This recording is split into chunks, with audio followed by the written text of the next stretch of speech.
ನಮಸ್ಕಾರ ವೀಕ್ಷಕರೇ, ಹೇಗಿದ್ದಾರೆ ಎಲ್ಲರೂ? ಸ್ವಾಗತ ನನ್ನ ಯೂಟ್ಯೂಬ್ ಚಾನಲ್ಗೆ.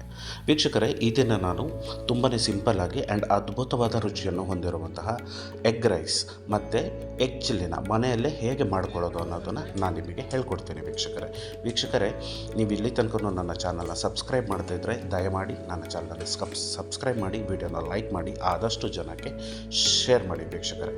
ನಾನು ನಿಮ್ಮ ಗುರುಪ್ರಸಾದ್. ಬನ್ನಿ ವೀಕ್ಷಕರೇ, ಈಗ ಫಸ್ಟಿಗೆ ಎಗ್ ರೈಸ್ನ ಹೇಗೆ ಮಾಡೋದು ಅಂತ ತಿಳ್ಕೊಳ್ಳೋಣ.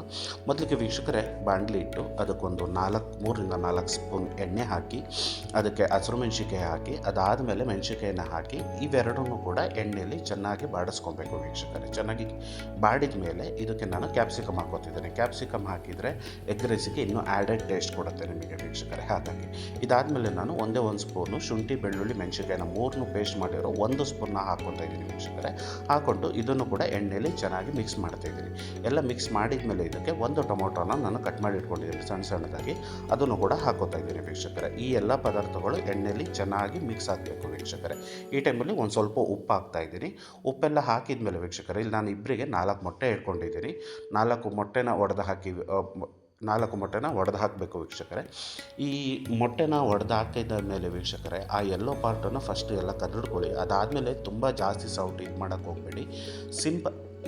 ಈಗ ಅರಶಿನ ಪುಡಿ ಹಾಕಿದ ಮೇಲೆ ಸಿಂಪಲ್ಲಾಗಿ ಅದನ್ನು ಅಲುಗಾಡಿಸ್ತಾ ಹೋಗಿ ವೀಕ್ಷಕರೇ, ಓಕೆನಾ? ಯಾಕಂದರೆ ಎಗ್ ಬುರ್ಜಿ ಅನ್ನೋ ಥರ ಬರಬೇಕಲ್ಲ, ಅದು ತುರಿ ಆಗಿಬಿಟ್ರೆ ಚೆನ್ನಾಗಿರಲ್ಲ.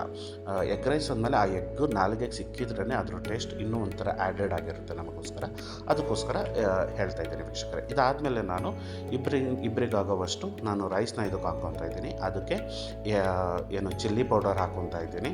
ಹಾಗೆ ಚಿಲ್ಲಿ ಪೌಡರ್ ಅಂದರೆ ಅಚ್ಚ ಖಾರದ ಪುಡಿ ಮತ್ತು ಧನಿಯಾ ಪೌಡರು, ಒಂದು ಸ್ವಲ್ಪ ಅರಿಶಿನ ಪುಡಿ,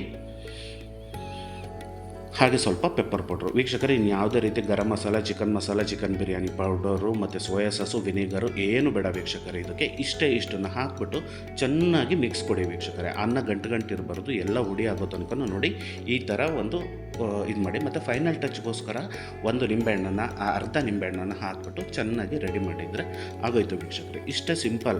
5ರಿಂದ 10 ನಿಮಿಷದೊಳಗೆ ನಿಮಗೆ ಎಗ್ ರೈಸ್ ರೆಡಿಯಾಗಿ ಹೋಗುತ್ತೆ. ಬನ್ನಿ, ನಾನು ನಿಮಗೆ ಎಗ್ ಚಿಲ್ಲಿನ ಹೇಗೆ ಮಾಡೋದು ಅಂತ ಹೇಳ್ಕೊಡ್ತೀನಿ ಇದ್ರ ಜೊತೆಗೆ. ಓಕೆ, ಬಾಣಲಿ ಇಟ್ಟು ಎಣ್ಣೆ ಹಾಕಿಬಿಟ್ಟು ಅದಕ್ಕೆ 2 ಮೆಣಸಿಕಾಯಿ ಹಾಕಿದ್ದೀನಿ.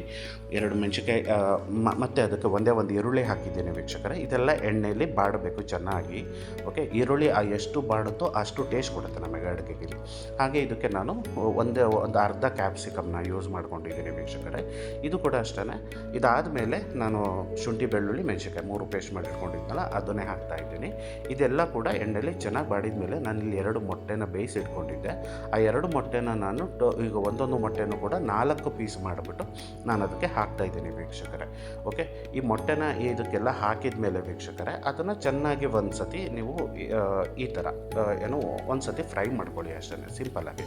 ಇದಾದಮೇಲೆ ವೀಕ್ಷಕರೇ, ನಾನಿಲ್ಲಿ 2 ಟೊಮೊಟೊನ ಮಿಕ್ಸಿ ಜಾರಲ್ಲಿ ರುಬ್ಬಿಟ್ಕೊಂಡಿದ್ದೆ. ಅದಕ್ಕೆ ಹಾಕ್ಕೊಂಡು ಬಾಣಲಿಗೆ ಹಾಕಿ ಅದನ್ನು ನೀರಿನ ಕನ್ಸಿಸ್ಟೆನ್ಸಿ ನೋಡ್ಕೊಂಡು ಆ್ಯಡ್ ಮಾಡಿ. ಜಾಸ್ತಿ ಬೇಡಬಿಡಿ, ಬೇಕಾದ್ರೆ ಟೊಮೊಟೊ ನೀವು ಪೇಸ್ಟ್ ಮಾಡಿದ್ರೆ ಅದನ್ನು ಬೇಕಾದ್ರೆ ಜಾಸ್ತಿ ಮಾಡಾಕೊಳ್ಳಿ.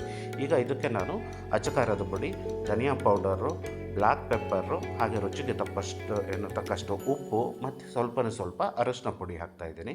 ಮತ್ತು ಇದಕ್ಕೆ ನೀವು ಬೇಕಾದ್ರೆ ಸಾಂಬಾರು ಸೊಪ್ಪು ಮತ್ತು ನಿಂಬೆಹಣ್ಣನ್ನು ಕೂಡ ಆ್ಯಡೆಡ್ ಮಾಡ್ಕೋಬೋದು. ಸಾಂಬಾರು ಸೊಪ್ಪು ಹಾಕಿದ್ರೂ ಚೆನ್ನಾಗಿರುತ್ತೆ ನೋಡಿ. ಈ ರೀತಿ ಥಿಕ್ನೆಸ್ಸಾಗಿ ಬರಬೇಕು ವೀಕ್ಷಕರಿಗೆ ಇದು ಗ್ರೇವಿ. ಸೊ ನೋಡಿ, ಫೈನಲಾಗಿ ಆ್ಯಕ್ಚುಲಿ ಸಿಂಪಲ್ಲಾಗಿ ಒಂದು 5 ನಿಮಿಷದಲ್ಲಿ ಮಾಡುವಂಥ ಒಂದು ರೆಸಿಪಿ.